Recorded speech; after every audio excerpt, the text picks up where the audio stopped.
In this lesson, we're going to be talking about the timeline. So to pull up the timeline, what you'll do is you'll click the animation button on the bottom of the main toolbar. And the first thing I want to talk about are the playback controls. So you'll see some pretty standard playback controls here. This will rewind your animation all the way to the beginning. This will rewind one frame. This will play back your animation. This will advance one frame forward. This will take you all the way to the end of your animation. And this button here will be set to loop your animation when it's being played back in the timeline. This is the preview button, and this is how you can output a draft quality animation preview. And here's your timeline settings. In here you can set your frames per second, and if what you're looking for isn't listed, you can type in a value manually, and you can change the timeline unit from seconds to frames. And this is where you can control the quality of your preview output.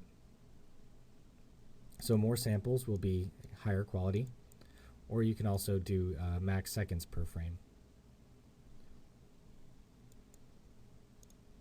You also have the animation wizard available in the timeline. If you don't want to add animations manually through the project window, you can click on the animation wizard, and that will walk you through setting up an animation step by step, and that will do models and camera animations. Also, you can scale your timeline by using the slider. And these blue flags represent your active area. So if you play back your animation and your start flag is here, it's only going to play back within this range. So that'll allow you to work on isolated areas of your animation. Also, all animations are labeled here in the timeline. These labels correspond to what is set in the project window. And animations can be scaled and repositioned in time within the timeline. So if you hover over an animation, this happens to be the front right rim. So we're looking at that right here in the real-time view. If I slide this back, that will cause this to happen earlier in time. If I want to increase the duration of that, I can do so.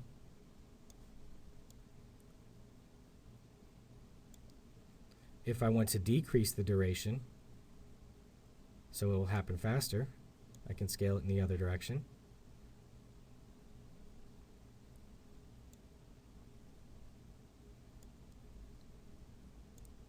Okay.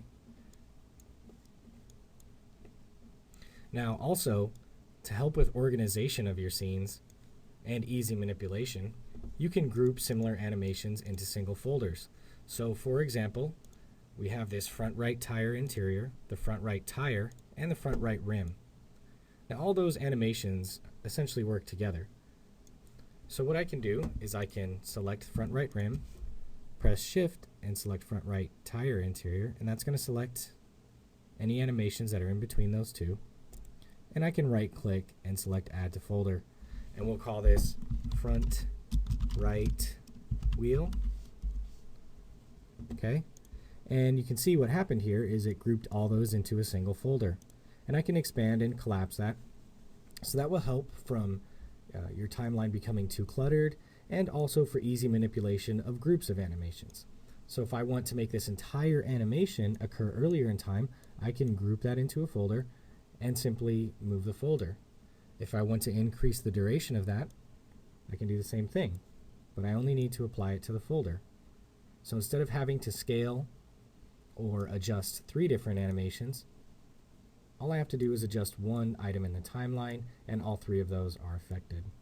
So the timeline is very useful for editing your animations. Okay, so that's a look at working with the timeline.